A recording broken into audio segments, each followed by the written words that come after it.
Assalamu alaikum students. I hope so you all are fine. So welcome to the second session covering sequential logic of the course Digital Logic Design. So to start with, let us first see the contents, what we are covering in today's session. So basically this session focuses on the flip-flops. So first of all, we will start our review session in which we will review what we have learned in the previous session. Then we will focus on the flip-flops and different types of flip-flops. For example, SR flip-flop, D flip-flop, JK flip-flop, and T flip-flop. As far as the reference readings and acknowledgements are concerned, we are reading chapter number 5 of the book Digital Design with Introduction to Verilog HTL. So to start our discussion, let's first review what we have learned in our previous session. In our previous session, in our first session for the sequential logic, we have defined the sequential logic and we have differentiated the sequential logic from combinational logic, and we have said that the sequential logic designs or the components are those components or design that do possess some memory elements and that do possess some feedback mechanism, whereas for the combinational logic the output is only and only dependent upon the inputs. For the sequential logic, the next state output is determined with the help of the current inputs and the current state of the circuit. So we have discussed different scenarios for the sequential logic, and we have discussed different types of the sequential logic. For example, all the sequential logic circuits can be categorized into two categories. Either they can be synchronized with some clock event, or they can be asynchronous and sensitive to the levels. Then we have discussed some latches and different types of latches. Now in today's class we will discuss the flip-flops, and in the previous session we have defined that latches, basically the latches are the building blocks for the flip-flops as well, but the major difference between the latch and the flip-flop was the flip-flops are basically edge sensitive devices, whereas latches were the level sensitive devices. So flip-flops are categorized into the synchronous sequential logic components. The important thing for the flip-flop is the trigger element, to whom they are synchronized, to whom they triggered. The output responds to some specific event in the clock. So those events can be generated on different scenarios or the different values or the different components of a clock. And we have discussed the clocks are basically the periodic pulses that contain some high pulses and some low pulses. Uh, so let us first see what are the important factors or the components that are available in any clock pulse. Then we will see how these factors affect the output. So if you see this diagram that is shown in figure 5.8,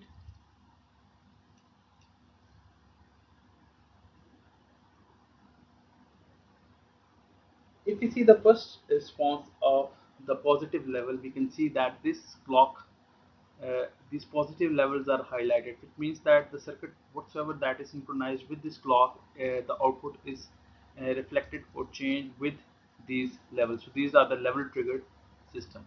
As far as the part B and part C are concerned, basically if you see the part B, that is the positive edge response, which means that the circuit response is triggered with occurrence of the positive edge. This is the positive edge, the arrow is placed on the positive edge. See this one. So this is the positive edge triggered system, and the C part shows the negative edge triggered system, which means that uh, the circuit, whatsoever the circuit, if it is synchronized with the negative edge of the clock, the response will be generated on the occurrence of the negative edge only. So the edge triggered system, either we achieve the synchronization process with positive edge or with the negative edge.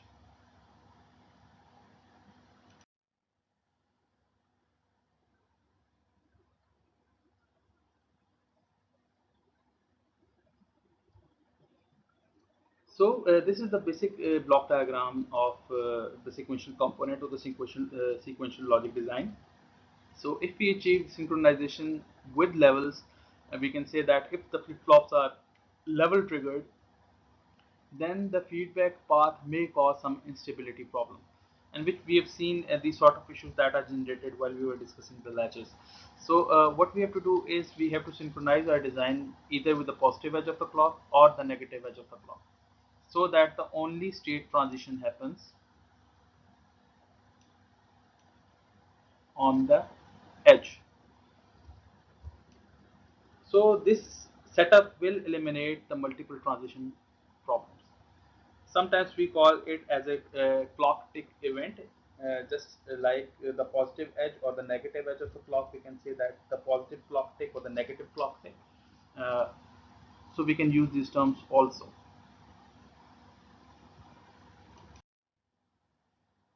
So let us first discuss the first example for the edge triggered D flip-flop that has been constructed with the help of two D latches. The first D latch that is connected with the main input of the system is known to be the master D latch, and the second D latch that basically follows the master D latch, that is the slave D latch.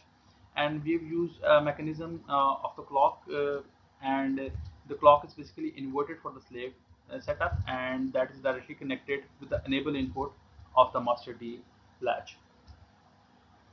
So whatsoever the value of D is, that is being updated to Y on the positive edge or the high level, and this setup is basically the negative level triggered or the edge triggered. So for the master flip flop, that is basically positive level triggered, and for the slave flip flop, that is basically the negative level triggered. So whenever the negative level or the edge occurs in the system, the output Q is changed only in that particular scenario. So Y is reflected to the output Q in the negative level, whereas D is reflected to Y on the positive level of that respective flop.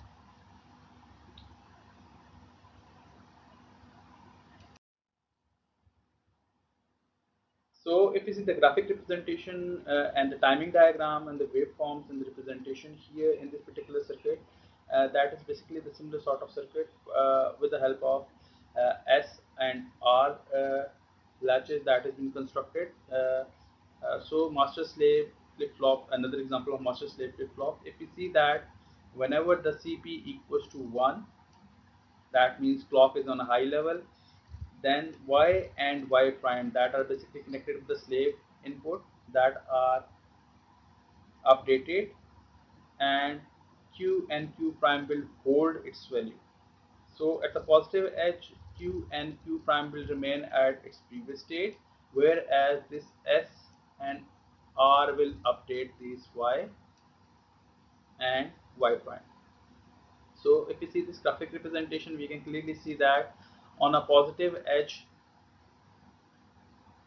and this timing diagram basically represents the effect of S input and Y and Q. So on a positive level, basically you can say whatsoever the level is, whatsoever the value of S is in this duration, the Y is changed at this level.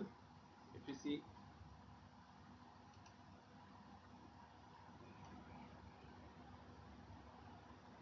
here, so Y by default we have assumed that Y was on a 0 state, and then it switched to the 1 state because S is on high level. And at the falling edge, if you see that the falling edge of this particular clock CP, the Q is updated. So the output Q is basically updated at the falling edge, basically in this particular setup. So S and R, basically S and R don't have any sort of effect on Q and Q prime directly.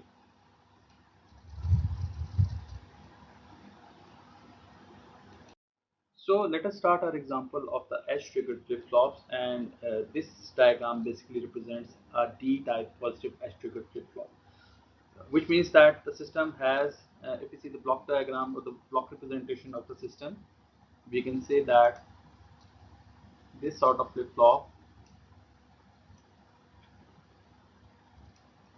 has D at its input, and we've got a clock source that is being represented by CLK.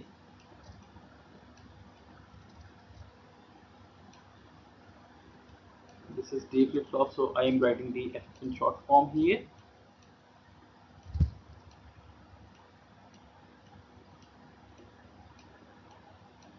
and got two outputs that are Q and Q prime. So I'm only representing Q here. That is the primary output. Q prime is always opposite the Q. So in the clock representation, how we're going to represent the clock here, this symbolic representation where we have this cut mark here represents the clock input, and if I place a circle here, if I place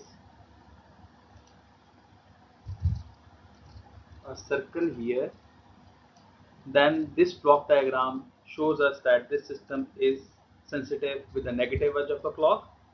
And if we remove this bubble for the inversion process,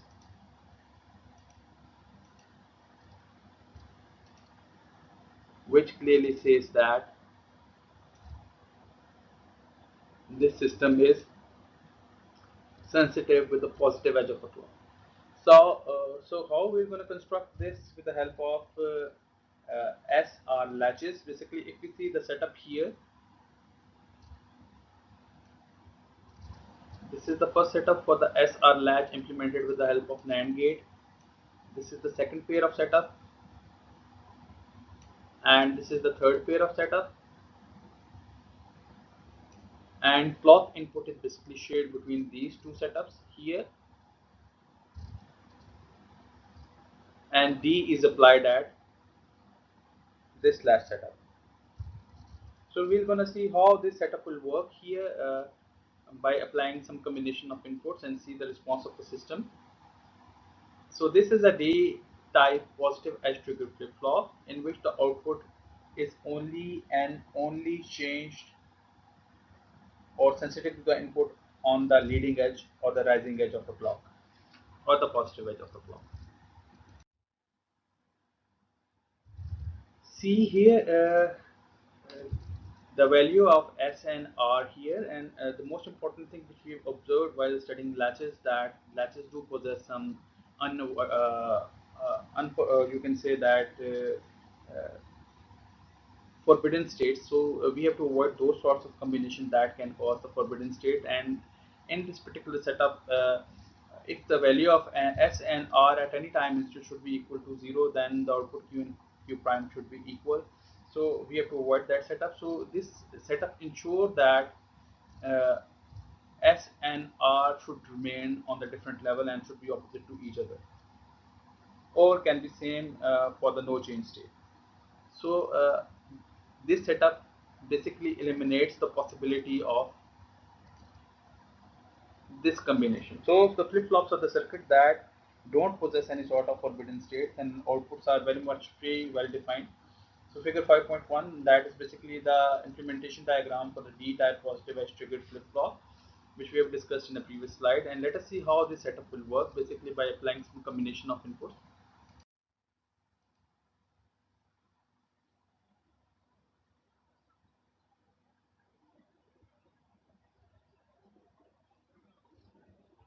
So if you see the first diagram, when Cp equals to the 0, that means the clock pulse equals to 0 at that particular time instant. The S and R will remain high at the same time, and that is basically the no change state. The output will hold to the previous value when Cp is equal to 0. That means that whenever the negative level or that process arrives at the system will remain will hold its previous value.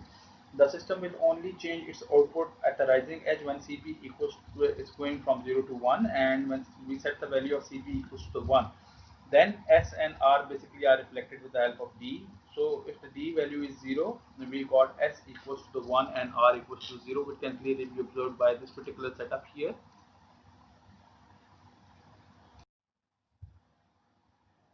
And if we set D value equals to the 1, S and R will reverse its value. And so if that particular scenario, the output is only and only reflected or changed with the help of the input.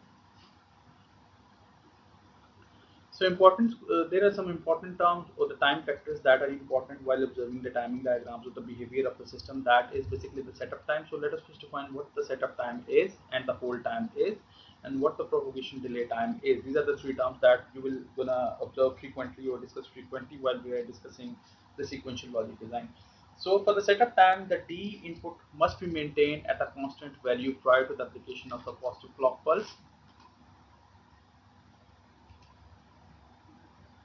So we must have a stabilized input before the application of the positive edge of the clock, so that that can be reflected or the output can be changed at that particular level. So whatsoever the hold time is, D input must not change after the application of the positive clock pulse, because if there is a change in the D input, that is not reflected at the output, because the outputs are only and only sensitive to the leading edge of the clocks, and the transition is only possible at the positive edge of the clock. In between those two transitions of the clock pulse, if there is some change in the D line or the D input, that is not being reflected at the output. So only at that discrete interval of time when positive edge arrives at the system, the output only changes at that particular time. Now, what is the propagation delay time? Basically, this is the interval between the trigger edge, whenever the trigger edge has been arrived, and stabilization of the output to the new state. That delaying factor, basically, in which the output is stabilized to the new state whenever the trigger is applied, that is basically the propagation delay time. So if you see the input, the application of the input here, this waveform represents the application of the input here, and this is basically a one specific pulse, the high pulse for a example, with we can say that in that particular scenario, whenever the 50% of the high pulse is achieved or the 50% of the low pulse is achieved, these are the time interval in which we're going to observe the status of the output. The output at that particular time interval is basically changing in the specified duration. So when the output will achieve its 50%, low or high, basically we're going to compute the difference between these two time intervals. So this is basically the first interval, that is TPHL, that this is the propagation delay from high to low whenever the output is shifting from high to low. This delaying factor, this is the delaying time that basically affects our output and delays the response of the system. And similarly, when the output is rising from low to high, that's been represented by the delay time is being represented by TPLH, propagation delay time from when the transition is possible from low to high. So these are the basically the delaying factor or the propagation delaying time in which the output basically whenever is changing to the new state or stabilizing to the new state, the delay between that specific period or the specific operation is known to be the propagation delay time. So how we're gonna measure this is figure 10.4 of the book basically represents how to measure this. Basically, we observe these two propagation delaying times, and we're gonna compute our system propagation delay time with the help of these two times, which we will discuss later in our later discussions.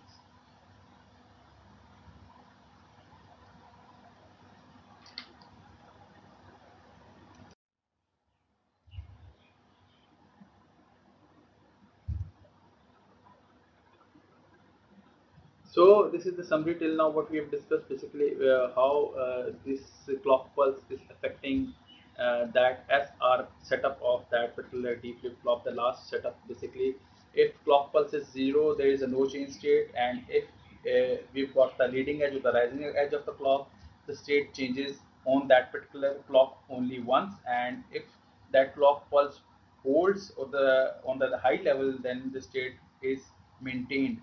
So there is no fluctuation or no transition between the states at the levels. Only the transition is possible on the edges of the clock, and only the positive edge of the clock in this particular setup. So let us see what are the other flip-flops that can be used in order to store the binary information of the single bit. We can have the edge-triggered D flip-flop, which we have discussed earlier, and uh, we have discussed that either the system is synchronized with the positive edge of the clock or the system is synchronized with the negative edge of the clock. The part A, the block diagram shows the system or the D flip-flop that is positive edge triggered, whereas this second part, this is basically the second part, B part,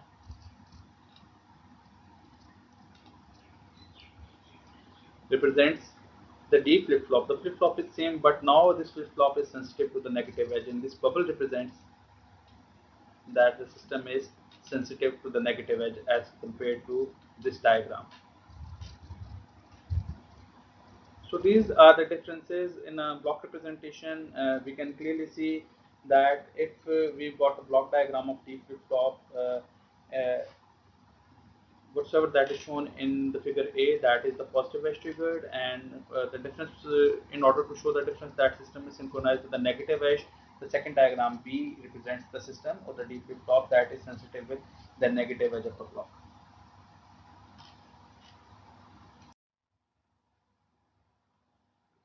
So let us discuss another flip-flop that is basically a JK flip-flop. J and K are basically the inputs of the flip-flop, and Q and Q prime are the output of the flip-flop. And we can implement the JK flip-flop with the help of D flip-flop as well.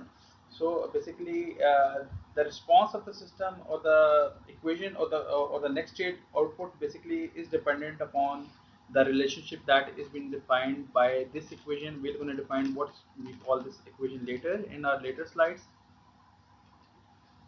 This equation, this is the response of the system depending upon whatsoever the inputs are applied and whatsoever the status of the output or the current state outputs are. So this table basically represents whenever the value of J and K is whatsoever the response of the system is. One new thing that is not been discussed previously, and we can see here in this particular scenario, is if we see that if we set the value J equals to the 1, K equals to the 1, so that in that particular case, that is, the outputs basically inverts its status. If q equals to 0, it will switch to 1, and if q equals to 1, it will switch to 0. That particular state is known to be the toggling state. So in that latches or some particular setup or particular example where we have some forbidden states, here we can avoid that by uh, use of a toggle state in which output will reverse itself whenever a j and k will possess the value 1. So we can see that this particular scenario or example is very useful or helpful in order to implement the counter circuits. So the counters are basically implemented with the help of flip-flops, and we are going to utilize this particular property in order to implement the counter circuit.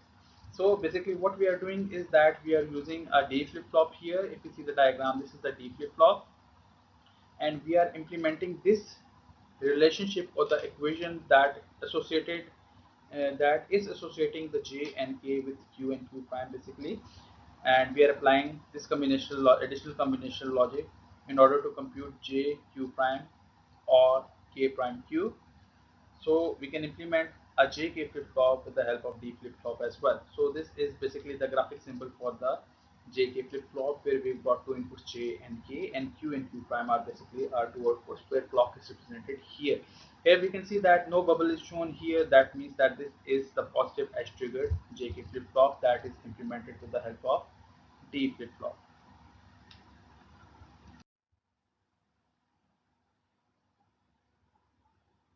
Another example of the flip-flop that is a D flip-flop. That flip-flop is totally designed, or the purpose of the design of that particular flip-flop is we have to utilize the advantage of the toggle state here. That's why it's named as a D flip-flop here.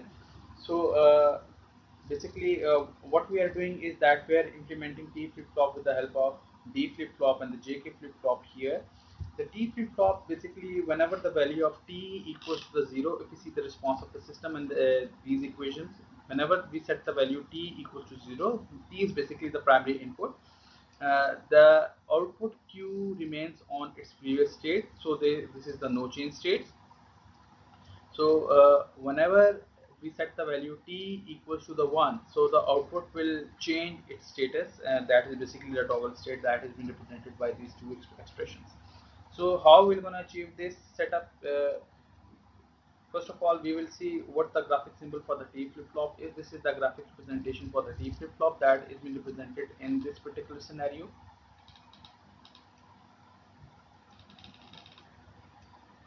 Then we see that we can implement this T flip-flop with the help of JK flip-flop. If you remember the JK flip-flop do possess the toggle state whenever the value of J and K equals to 1. So if we connect J and K together and connect it with the T input, so if T input equals to the 0 in this particular scenario, if we see that if T input goes to 0, we've got J equals to 0, K equals to 0, so this is the no change state. So if we set t equals to the 1, then j equals to the 1, k equals to the 1. So j flip flop behaves in a toggle state. So we can easily implement the t flip flop with the help of j flip flop by short circuiting the two inputs j and k and applying the input that is being labeled as t to this particular scenario with j and k. We can also implement this with the help of D flip-flop. What we have to do is we have to implement this equation, this T exclusive or Q. That is basically the equation of the J flip-flop in which J and K are being replaced with T. So we can implement this on the D flip-flop, and this is basically an exclusive OR operation with the previous output. So we fed back this Q line here to this exclusive OR gate, then second input of this exclusive OR gate is T. So we are generating this equation on this. So since output Q is dependent upon D on the rising edge of the clock, so whatsoever the status of D is at that time instant, that is being reflected at Q. So let us summarize our discussion by providing the characteristic tables that basically represents the characteristics of these flip-flops. Basically, this is table 5.1 of the book. So these are the table for the first one is for the JK flip-flop. Q of t plus 1, basically this is the representation that shows the next state output, the output that is computed at the next time interval. And Q of t is basically the current state output, that is the output that is computed, or that is the output on the current state, whatever the state that is being saved here. So if we set the value of j and k equals to 0, which is equal to q of t, which means that the previous output is maintained in this particular scenario. So this is the no change state. Then we've got a reset state, we've got set state, and the toggle state is represented here with q prime of t, which means that at every edge of that clock, the q will gonna complement itself. So if q is 0, on the next clock q will be 1, and on the next leading edge of the clock you will again switch to the 0. So this toggling process will continue uh, for the whole period of time unless and until we set the value j and k equals to 1. Similarly, for the D flip-flop, this is the table for the D flip-flop with two definitive states, set and reset. And for the T flip-flop, we've got if t equals to 0, this is the no change state, and if t equals to the 1, this is the toggle state. So the toggling state is very much important, and we will see the implementation and the benefit of this state while we were discussing the counters.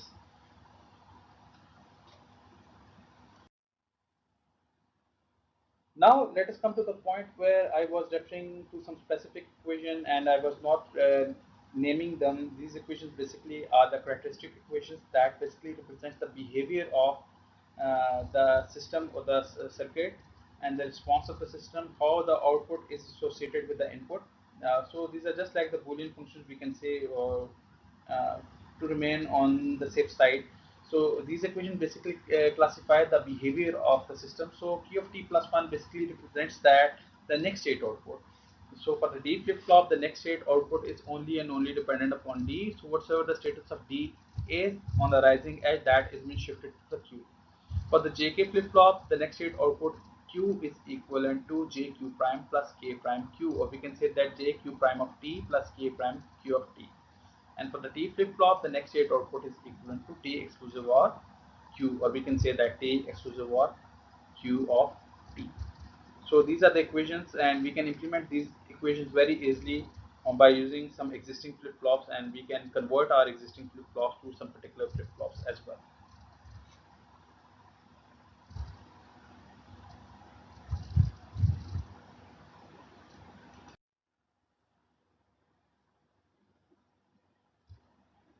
Now let us see some modification in a particular setup which we have discussed uh, for while we were discussing the positive edge triggered day flip-flop.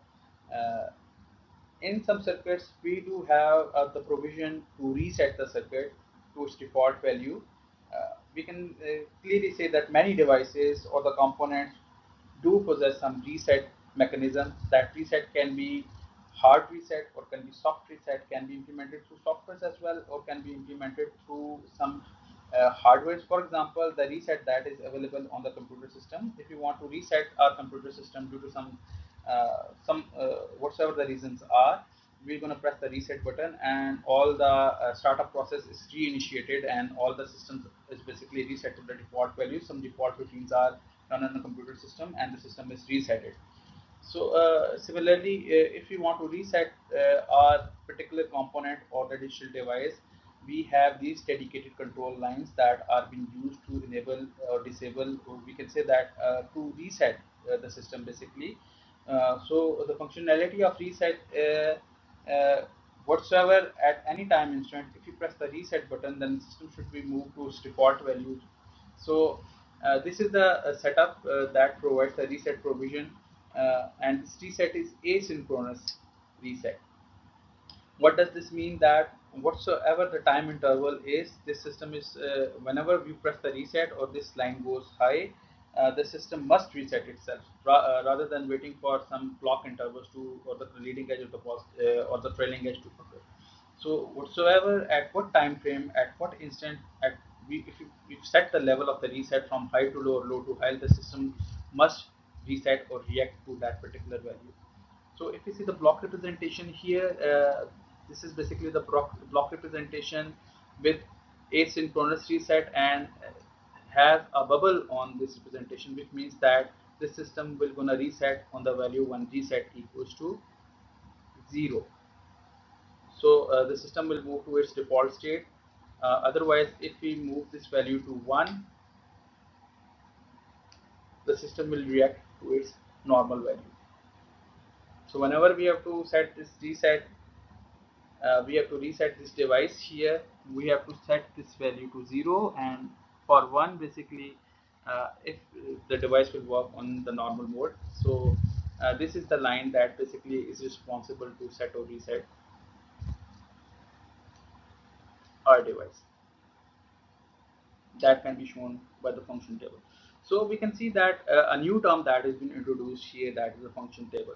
So still now we've discussed about truth tables, we have discussed about characteristic table, we've discussed about excitation table, we've discussed about function table. So these are way around the same things, but depending upon the usage of those terms. So the function table is a bit similar to the characteristic table as well. So this is the setup that is basically implemented here. So the change here, what we've done is that this reset provision here is applied simultaneously on this latch setup, as well as this latch setup, as well as on this latch setup. So if we set the value equals to the 0, this q and q prime are set to be 0 and 1. That is basically the reset state, that is the default state of this particular setup. And if we set this value to 1, then the q and q prime are basically changed by the occurrence of change in the D line.